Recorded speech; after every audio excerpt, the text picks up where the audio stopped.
Standard 3 के बच्चों अपना हिंदी बुक निकालो। लेसन नंबर 8 पेज नंबर 26 निकालो। लेसन नंबर 8 पेज नंबर 26 हो गया। यहाँ पर हम ये लेसन में विषय वस्तु है कवि का हृदय। कवि कौन क्या होते हैं? जो गाना वाना लिखते हैं, गाते हैं, यही कवि हैं। कविता लिखने वाले कवि होते हैं। लेकिन गद्य विभाग लिखने वाले सब लेखक होते हैं। ये जो तुम्हारा यहाँ पर स्टोरी जो होता है या कुछ लेसन जो होता है वो लिखने वाले सब लेखक होते हैं। अगर उसमें काव्य लिखना पड़ा, गाना लिखना पड़ा, तो वो जो लिखते हैं उनको कवि कहा जाता है। तो यहाँ पर हम पढ़ेंगे कवि का हृदय। ऐसा एक कवि के बारे में हम पढ़ेंगे जो कि उदार, सच्चे दिल वाला और निष्कपट, कोई भी कपट नहीं, कूट कपट कुछ भी नहीं था, स्वच्छ हृदय के व्यक्ति थे। तो इसके बारे में हम पढ़ेंगे। महान व्यक्ति महान बातों से ही महान बनते हैं। उनकी यही महानता समाज के लिए भी उदाहरण होती है। हिंदी के महान कवि निराला मस्त मौला आदमी थे और उनके जीवन की घटना यही बताती है कि कवि का मन कितना सहज और कोमल होता है। वह समाज की छोटी छोटी घटनाओं से भी प्रभावित होता है। सूर्यकांत त्रिपाठी निराला बहुत ही सच्चे और निष्कपट हृदय के व्यक्ति थे। जैसा कहते हैं कि वैसा ही वे करते भी थे। बाहर भीतर एक समान था। गरीब को देखकर उनका हृदय पिघल उठता था। तो यहाँ पर हम एक कवि जिनका नाम था सूर्यकांत त्रिपाठी और उसको छोटा सा नाम दिया गया था निराला, उनके बारे में हम पढ़ेंगे। तो यहाँ पर कहा जाता है कि महान व्यक्ति महान बातों से महान बनते हैं। अगर हम हर मनुष्य क्या करता है, हर मनुष्य के पास महानता है। अगर वो कोई उसको कार्य में लगाता है, कोई नहीं लगाता है। तो यहाँ पर कहा जाता है कि अगर कोई लोग अगर अपनी महानता को दूसरों की लिए उसे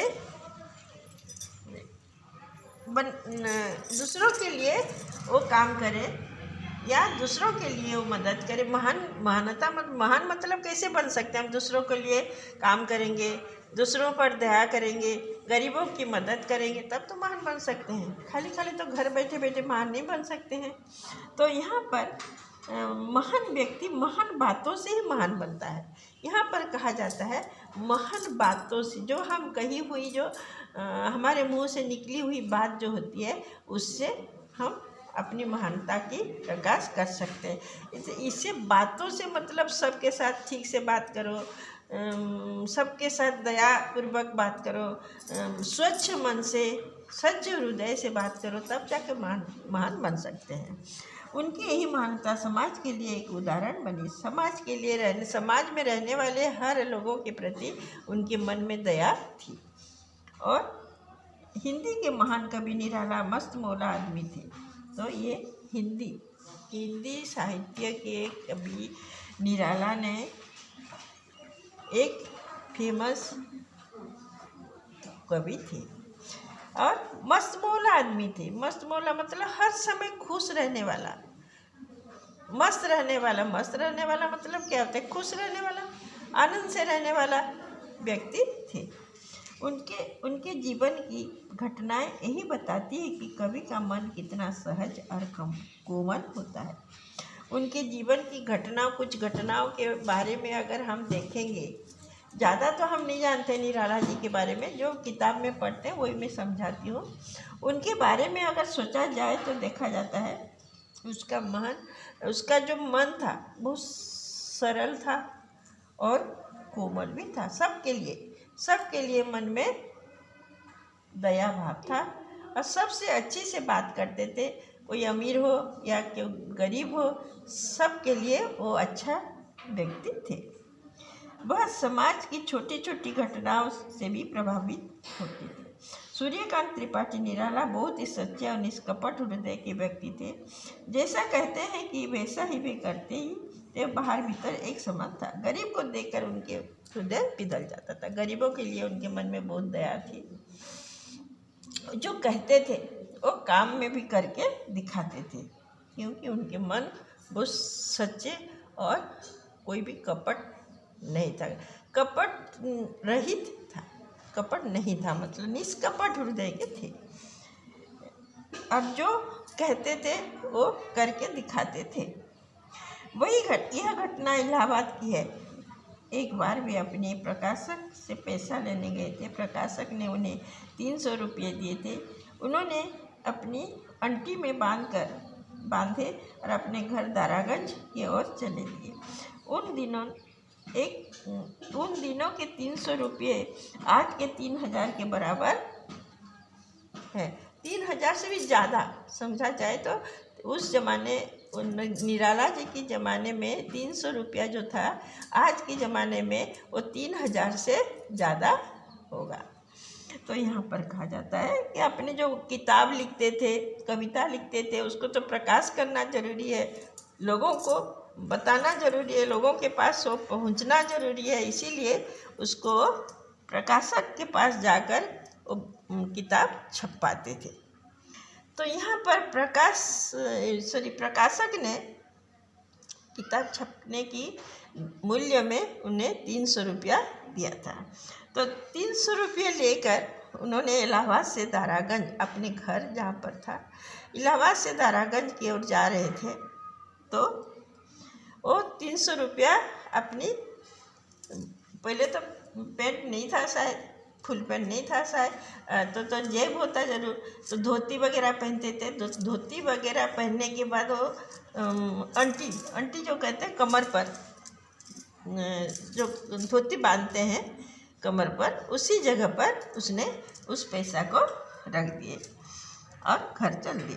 रास्ते में ओलोपी बाग के चौराहे पर उसके सामने एक भिखारिन आ गई।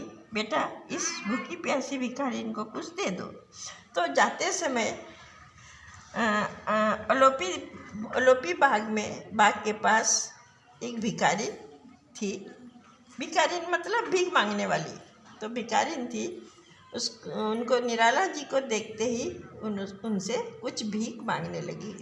बाबा दे दो, बाबा दे दो, कुछ पैसा दे दो, मैं कब से भूखी हूँ, मैं कब से प्यासी हूँ, मैं खाना खाई नहीं हूँ। मतलब जैसे भिखारिन लोग कहते हैं, उसी तरह कहकर उनसे कुछ मदद मांगा, कुछ पैसा मांगा। तो उसने, निराला जी ठिठक कर खड़े हो गए। उसने पूछा, बताओ तुम्हें कितने पैसे मिल जाएंगे तो तुम भीख मांगना छोड़ दोगे? बोले कि अच्छा ठीक है, ये उम्र में, इतना उम्र हो गया है और तुम भीख मांग रहे हो? अगर भीख मांगते हो तो मुझे बताओ, तुमको कितना पैसा मिलने से तुम भीख मांगना छोड़ दोगे और कभी भी भीख नहीं मांगोगे? कितना पैसा चाहिए तुम्हें? जीवन भर अब भीख नहीं मांगोगे। तो भिखारिन ने सोचा कि बाबू मजाक कर रहे हैं, तो सो बोली, बेटा क्यों मजाक करते हो? निराला जी गंभीर हो उठे। तुमने मुझे बेटा कहा है और निराला की माँ भीख मांग सकती है क्या? भीख मांग सकती है? तो उसने कहा, बेटा मुझे पैसा दे दो, मुझे कुछ खाने के लिए दे दो। ये जो बोलते हो तुम, मुझे क्या बोला? पहले बेटा बोला ना, तो मैं आज से तुम्हारा बेटा हो गया। तुम मेरा माँ होकर, मुझे बेटा कहने के नाते तुम मेरा माँ हो, तो तुम माँ होने के नाते अगर भीख मांगोगे तो कौन सा बेटा रह सकता है? तो मैं बेटा होने के नाते तुम्हें भीख मांगने नहीं दूंगा। तो तुम अब बोलो कितना पैसा देने से तुम और कभी भी भीख नहीं मांगोगे? तो उसने कहा, इतना कहकर महाप्राण नीलानंद जी ने अपने आंटी खोले और पूरे 300 रुपये उसको दे दिए। भिखारिन बुढ़िया बड़ी आश्चर्य से उससे देखती रह गई। तो जो पैसा प्रकाशक दे दिए थे उसको किताब छपवाने के लिए, छापने के लिए, तो वो 300 रुपया वो धोती से निकाले और धोती की अंटी से कमर की धोती से निकाले और 300 रुपया सारे के सारे पैसा उसे दे दिए। बोले कि देखो, आज से तुम्हें मैं भीख मांगने नहीं दूंगा, तुम कभी भी ये 300 रुपया, मतलब कि 300 रुपया आज के ज़माने में 3000 के से ज़्यादा है, तो बोला तुम इस रुपये को ले लो और कभी भी भीख नहीं मांगोगे, उससे से अपने गुजारा कर लो। महाकवि निराला को काव्य को जगत का सिरमौर बनाने में कोलकाता के सेठ महादेव प्रसाद मतवाला का योगदान भुलाया नहीं जा सकता। सेठ जी निराला को प्राणपण से मानते थे और उन्होंने एक बार जाड़े के दिन में निराला के लिए बड़ी सुंदर और शानदार दुशाला बनवाई और उसे निराला जी को सप्रेम भेंट की। तो यहाँ पर महाकवि जो है निराला जी का लिखने का ढंग इतना अच्छा था कि प्रकाशक सेठ महादेव प्रसाद को बहुत अच्छा लगता था। तो उसका लेख अच्छा लगने के वजह हो या कुछ भी हो, या उसका उनको देखकर हो, उनकी हृदय निष्कपट हृदय को देखकर हो, कुछ भी हो, वो बहुत प्यार करते थे। किसको? निराला जी को, मतलब सूर्यकांत त्रिपाठी जी को। और उसे बड़े से बड़े कवि बनाने के लिए वो सोच रहे। उनकी कविता को पढ़कर उन्हें पता चला कि अगर उत्साहित किया जाए उसको तो और भी ज़्यादा अच्छा कविता लिख सकते हैं। तो उन्होंने उत्साहित किया और उनकी बातों से आकर निराला जी भी अच्छे से अच्छे कविता लिखने लगे और महाकवि बन गए, कवि से महाकवि बन गए। सेठ निराला जी सेठ जी ने निराला जी को बहुत प्यार करते थे, उनको चाहते थे, आदर करते थे, चाहते थे मतलब आदर करते थे, बहुत आदर करते थे। तो इसीलिए जाड़े की मौसम था, ठंड पड़ रही थी, इसीलिए एक दुशाला उन्होंने बनवाया। अभी तो तुम्हारा मिल जाता है दुकान में, शायद उस समय भी मिलता होगा, लेकिन सप्रेम भेंट देने के लिए उन्होंने खुद बनवाए। ऊल वगैरह दिए होंगे, किसी से बनवाए होंगे, खुद तो नहीं बनाए हैं, किसी से बनवा कर एक सुंदर सा दुशाला, मतलब एक सुंदर सा शाल बनवाए और उनको भेंट के स्वरूप दिए। भेंट मतलब क्या जानते हो ना? उपहार के रूप में उस शाल निराला जी को दिए, उड़ा दिए। तो उन्होंने भी उस दुशाला को बड़ी प्रेम से ग्रहण लिए और अपने कंधे पर डाल दिए। निराला जी उसे पहनकर बड़े खुश हुए। एक दिन वे सेठ जी के दफ्तर मतवाला से आ रहे थे, रास्ते में उन्होंने एक भिखमंगा देखा। तो उसके तन पर कोई वस्त्र नहीं था। महाप्राण निराला तो साक्षात करुणा के मूर्ति थे, उनसे यह सहा नहीं गया। गरीबों के लिए उनके मन में दया थी कि नहीं? बस उन्होंने अपना दुशाला उतारी और ठंडे से कांपते हुए भिखमंगे के शरीर पर डाल दी। तो दुशाला ओढ़कर वो ऑफिस से, प्रकाशक के ऑफिस से, दफ्तर मतलब ऑफिस से निकलकर अपने घर की ओर जा रहे थे। तो रास्ते में एक भिखमंगा देखे, भीख मांगने वाला पुरुष। यहाँ पर जो पैसा दिए थे वो भिखारिन थी। भिखारिन मतलब स्त्री, कोई भीख मांग रही थी, महिला थी। लेकिन यहाँ पर एक भीख मंगे देखा, तो भीख मांगने वाला पुरुष था वो। तो इसीलिए उसने वो देखा कि ठंड के मारे वो थर-थर काँप रहा है, और लेकिन अपना गुजारा के लिए, अपने पेट पालने के लिए भीख मांग रहा था। तो उसे रहा नहीं गया और उन्होंने अपने शाल को निकाल कर उनको दे दिए, उसको उड़ा दिए, उसके शरीर पर डाल दिए। यह सारा नज़ारा प्रेस का एक आदमी देख रहा था। वह भागा सेठ जी के पास गया और सेठ जी ने सुना तो सड़क तक भिखमंगे के पीछे पीछे भागे भी, पर वह तो देखते ही देखते छूमंतर हो गया। निराला जी ने सेठ मतवाला को आवाज़ दी, आप बेकार ही क्यों परेशान हो रहे हैं, जाने दीजिए ना, बेचारे का जाड़ा ठीक से कट जाएगी। विवश होकर सेठ ने लौटाए और निराला जी के हट के आगे किसी की नहीं चलती थी। सेठ जी ने मुंह से सिर्फ इतना ही कहा कि धन्य है महाराजा। तो उन्होंने प्रेस जहाँ पर किताब प्रकाश हो रहा था, तो वहाँ पर से एक आदमी ने वो देख रहा था। क्या देख रहा था?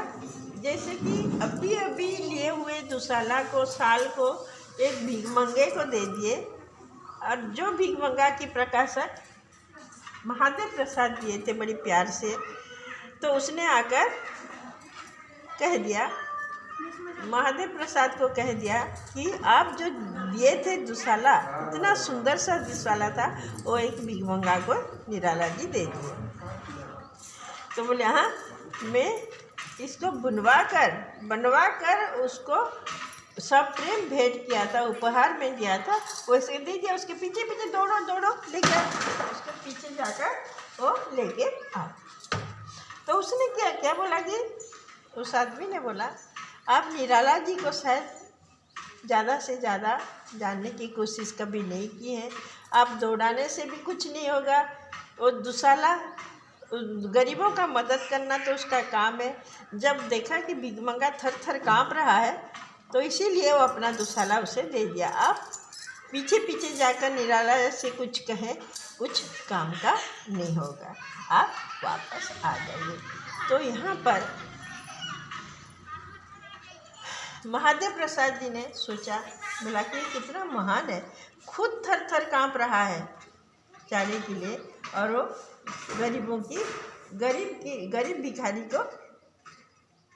भिखारी के ठंड में कांपने की बातें सोचे और उसको अपना साथ दे दिया।